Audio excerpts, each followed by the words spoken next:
shooting at Florida State University. Officials saying the 6 people who were injured are expected to make a full recovery.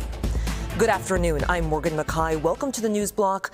We'll get to those stories in just a moment, but first, here's a live look outside right now. The sun is shining. It feels so nice. So we're going to bring in Nick Gregory for a look at that forecast. Yes. Nick, is the sun going to stay? Well, for a little while anyway. We do have some clouds that are start filtering it out. We're seeing some high clouds out there, Morgan. But as you pointed out, it's a beautiful April day. Look at the temperatures. We're above 70s. You get inland here, Allentown, Sussex, mid-60s in the city, low 60s, of course, closer to the coast with the wind off the cooler ocean water.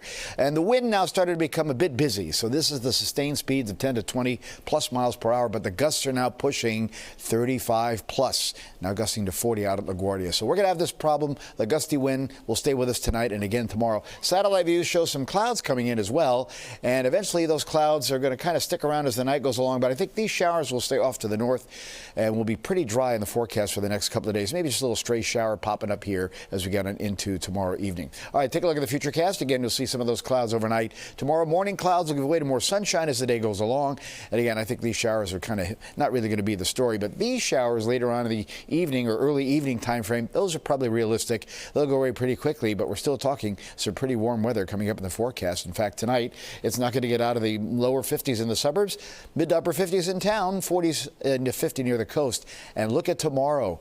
Big spring jump. 80-plus degree temperatures, 83 White Plains, 81 there in Sussex and Midtown. Of course, again, cooler at the coast with the wind off the water. Morgan? Just full of good news. Thank you, Nick. A judge denies Sean Diddy Combs' request to delay the start of his trial by 2 months. Diddy's defense team requested the delay, saying prosecutors have been slow to turn over some potential evidence for review. The defense also says they need extra time to prepare for the trial. The federal judge denied Diddy's request and ruled May 5th will remain the start of the trial. The judge also ruled accusers can stay anonymous and use pseudonyms. In the federal indictment, Diddy's accused of running an enterprise to allegedly fulfill his sexual desires and use his celebrity status to lure and intimidate women. Diddy's mother and one of his sons showed up to support him at the courthouse today. Luigi Mangione will be arraigned in Manhattan federal court on Friday, April 25th. The 26-year-old is accused of killing United Healthcare CEO Brian Thompson in Midtown Manhattan in December. On Thursday, a federal grand jury indicted Mangione on 4 charges, including 2 counts of stalking, 1 count of murder through use of a firearm, and a firearms defense for an allegation that he used a silencer. Attorney General Pam Bondi has directed federal prosecutors to seek the death penalty. Mangione is also facing separate charges here in New York.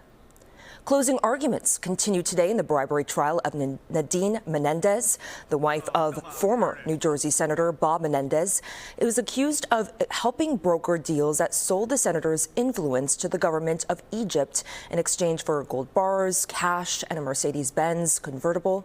Bob Menendez was convicted last year of bribery charges at a trial that was supposed to include his wife. Nadine's trial was postponed after she was diagnosed with breast cancer and required surgery.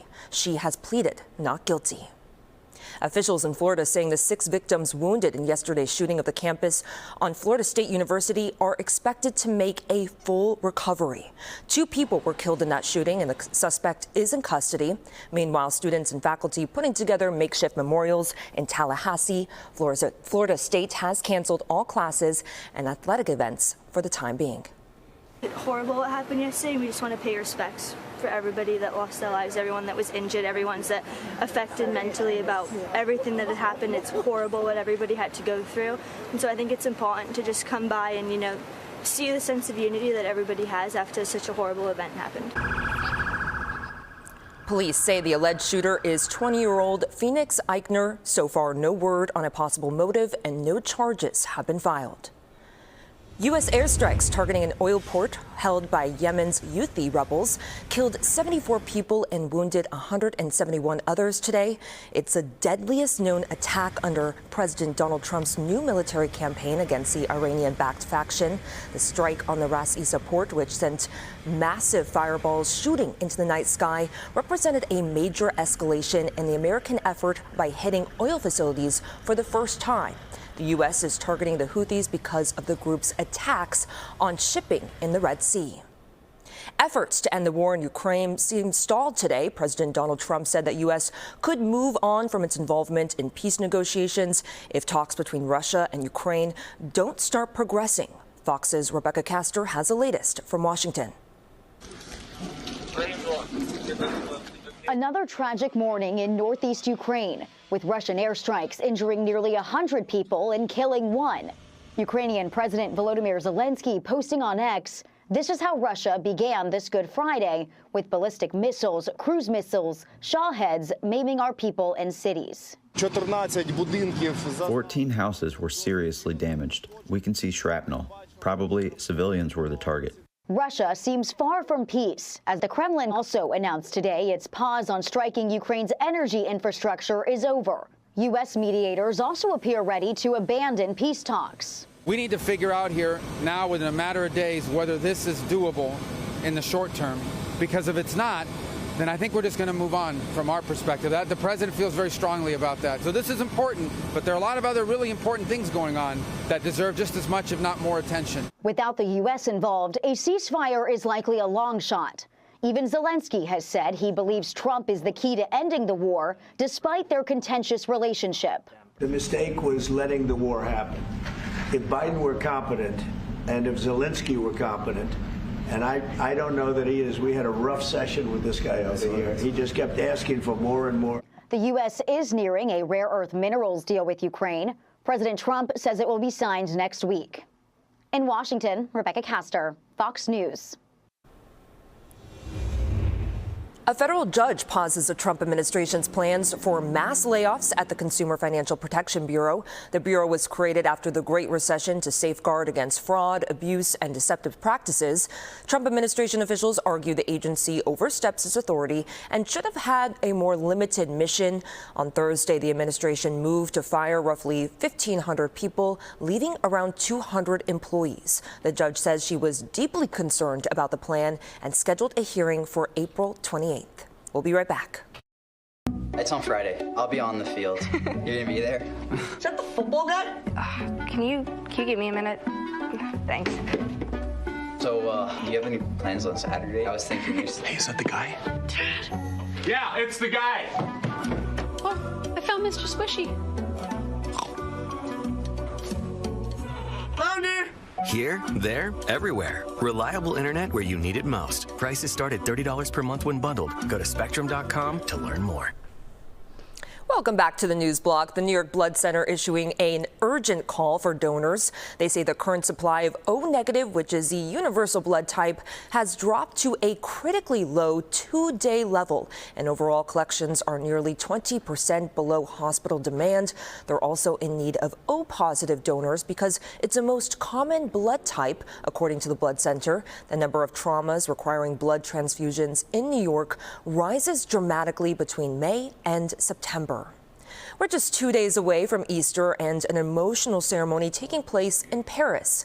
Notre Dame Cathedral welcomed worshippers to a ceremony centered around the crown of thorns. It's considered one of Catholicism's most revered relics. In 2019, a devastating fire forced the cathedral to close. This marks the first Easter at the cathedral since it reopened 4 months ago. Catholics and Orthodox Christians coming together on this Good Friday for the Way of the Cross procession over the Brooklyn Bridge. Organizers say it's an expression of unity as both groups share the same days for Holy Week. Bishop Robert Brennan and Archbishop Timothy Cardinal Dolan greeted participants at the cathedral in Brooklyn this morning. The procession it will end at the Orthodox Shrine of St. Nicholas at the World Trade Center later this afternoon. And as Easter is just 2 days away, a new study finds 92% of people will be celebrating the holiday with candy. According to Google search data, marshmallow peeps are the overall favorite treat in most states, including the tri-state area. Gummies, M&Ms, Skittles, and peanut butter eggs are also preferred in Easter baskets. According to a National Retail Federation report, consumers are expected to spend more than $3 billion on Easter candy. A big announcement for all of you Star Wars fans.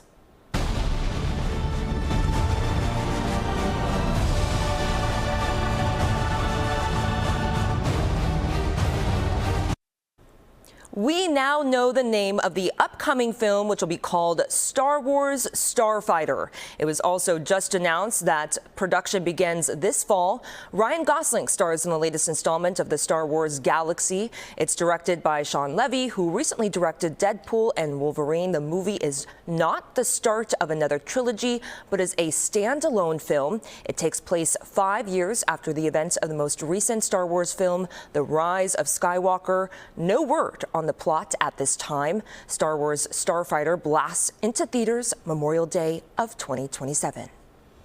The iconic film from the classic 80s film, The Goonies, is being restored 40 years after the filming.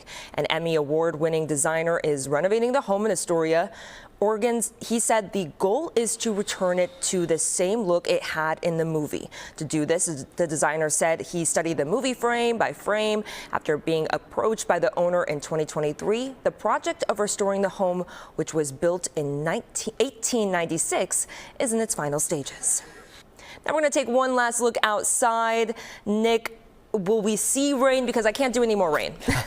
No, I think people are kind of done with that. And I wish we get done with the wind, too. But that's the other problem, Morgan.